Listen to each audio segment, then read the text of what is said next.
Hello, hello po everyone. Naku guys, grabe, nag-negative na si PBBM. Wow! Negative na guys. As in, negative na negative. Hindi sa hair follicle test ha, kundi sa rating. As in, negative na talaga siya sa rating guys. Naku, talaga naman. So ang tanong po natin, sino ang mga huda sa ating lipunan? Ito po yung mga nagbebenta ng bayan natin sa mga dayuhan.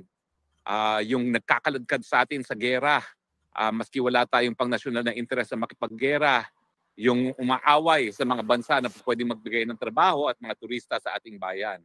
At siyempre, ito po yung mga opisyales na wala sa tamang pag-iisip, merong bisyo, and yet nagpupumilit na manatili sa pwesto dahil gusto nila magpasasa, no? At gusto pa nilang lalo pang yumaman, bagamat napakadami na nilang mga nalamon na galing sa kaba ng bayan. Bukod pa po rito, ngayon din po yung paghuhugas ng mga paa. Ito po yung simbolo ng pagpakumbaba ng ating mahal na Kristo at yung simbolo ng tunay na paglilingkod sa kapwa. Kaya nga po ang tanong, ano bang tunay na paglilingkod? Yan ba ay yung nakakulong ngayon sa kulungan dahil ginawa niya kung ano sa tingin niya at tama sa kanyang bansa? O yan ba yung nagpakulong sa kapwa Pilipino para lamang mawala ang tinik sa politika at magpasasa sa pwesto? No? Sino po ang tunay na nagsisilbi? Yan ba yung pinagsilbihan ng ama at kinalimutan ang mga nakaraan ng mga mapait na karanasan sa kanilang buhay dahil nga sa aberya na dinadanasan? Well, alam niyo po, habang pinag-uusapan natin ang Maundy Thursday, yung Last Supper at saka yung washing of the feet, lumabas din yung survey na talaga naman pong napakalaki ng bagsak ng trust rating at ng approval rating ng Marcos Jr. administration. Siguro po, ang kinalaman nito sa Maundy Thursday, ito nga po yung paglilingkod sa bayan. No? Yes. Naghusga na po ang taong bayan doon sa paghuhugas ng paa kung sino talaga ang tunay na naglilingkod. No? Kung sino talaga ang naghuhugas ng paa ng taong bayang Pilipino. Hindi po yan si Marcos. Dahil napakalaki po ng pagbagsak, ng pagtiwala at ng approval ng ating bayan sa kanya. Ganong katindi po ang bagsak? Well, ito po ha, babasahin ko po ha. Ito po ay Pulse Asia. Kapanipaniwala po ito dahil walang pinapanigan ng Pulse Asia. Pagdating po sa approval, bumagsak po ng 17 points ang approval rating ni Marcos Jr. Galing 42%, ngayon po ay 25 na lamang. May 25 po talaga, no? Ang problema po dito, bagamat nalathala sa dyaryo na 25 ang kanyang trust rating, ang approval rating, ang pagbasa po niyan dapat neto. Titignan po natin kung ano yung approval rating niya na 25 at ano yung disapproval rating niya. Ang disapproval rating po niya ay tumaas ng 21 points at naging 53%. So 53 less 25 is 28. So negative 28 ang approval rating na ating presidente. Negative 28, guys. Grabe. May utang pa talaga, no? Po yan. Hindi po yan malayo dun sa nakuha niyang negative 54 di umano sa survey dyan sa Bohol. Wala pong may gusto kay Marcos Jr. At kung titignan po natin yan, sa porsyentohan lamang, sa 4 na Pilipino, isa lang ang nag-a-approve sa ginagawa ni Marcos Jr., 2 ay hindi approve at yung isa ay undecided. Pero dahil nga nito po yan, negative 28% ang approval. Ibig sabihin, hindi ka approve, Marcos Jr. Na pagdating naman sa pagtitiwala, trust rating, nako, ito po, mas malaki ang distrust kesa sa trust. No? Ang trust rating po niya, galing 42, ngayon po ay 25. Bagsak by more than 20 points. No? Almost 20 points ang bagsak. No? 23 points ang pagbagsak pagdating sa trust rating. At umakyat ang distrust.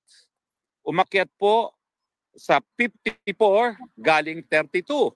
So again, kukunin nyo yung neto para makita ko ano ang trust rating. Okay, so 25 na naman, 54 less 25 is 29, negative 29. So ang kanyang approval rating ay negative 28. Ang kanyang trust rating ay negative 29. Walang approve halos sa Pilipino kay Marcos Jr. at wala rin pong nagtitiwala kay Marcos Jr. ngayon. Alam nyo, hindi naman to mangyayari kung talagang, alam mo, yung nakikita ng taong bayan yung puso mo, yung talagang nagki-care ka to help the people. Yun talaga eh. Alam mo yung, naku, grabe. Parang ito na yata yung pinakamababa na trust rating, guys, na sa lahat ng presidente. Parang galing siguro kay Aguinaldo hanggang ngayon. Yan yung pinakamababa. At least yung si Senior, no? Marcos Senior, at least yung trust rating niya hindi ganyan. Kasi madami naman talagang naggawang maganda, no?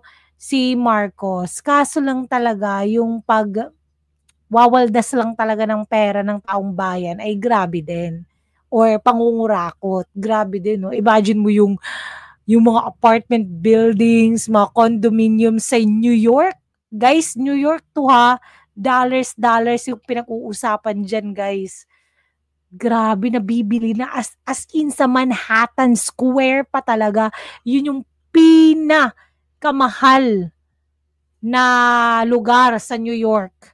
Grabe, hindi mo ma-imagine yung mga rooms doon kahit ang pangit-pangit ng mga motel, sobrang mahal. Yun, ganun kamahal sa Manhattan Square. Tapos, grabe, ang dami nilang nabili ng mga ari-arian doon. Kaya yun lang talaga. At least yun, kahit na nangurakot, meron ding nagawa sa bansa. Ito guys, magti 3 years na, nasa na? No, nasa na yung mga pinanggakong 20 kilo na bigas. Alam mo yung nabuhayan ako ng loob nung election talaga ko. Wow, pwede pala yan. Go, go, go. Talaga, tapos pala nako. Go, go, go ka ngayon. Wala na. Imposible pala talaga. Bakit? Ano ba yung mga bagay-bagay na naka-impluwensya dyan? Well, siyempre, unang-una, yung pagpapakulong niya kay Tatay Digong sa Dahig. Malinaw na malinaw po ha. Kasi po, yung pagpapakulong niya sa Dahig is, imagine nyo po, napakulong nga niya yung former president. Paano na lang tayo? Tayo mga ordinaryong Pilipino na dapat tayo yung pinoprotektahan niya. Tayo pa yung sinesend, 'di ba? Sa The Hague.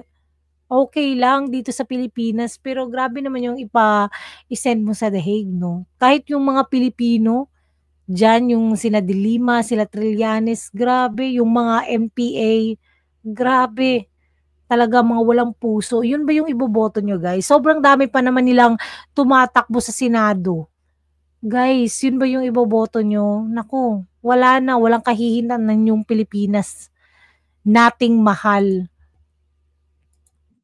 Nagkasama-sama na ang dilawan, ang mga loyalista na lumiliit na ang hanay at ang mga komunista ay nako, napakalaki pa rin porsyento ng ating mga kababayan ang nawala ng tiwala at nag-disapprove sa ginawa ni Marcos Jr. Yan nga po, ang kanyang disapproval rating ay negative 28, ang kanyang trust rating ay negative 29.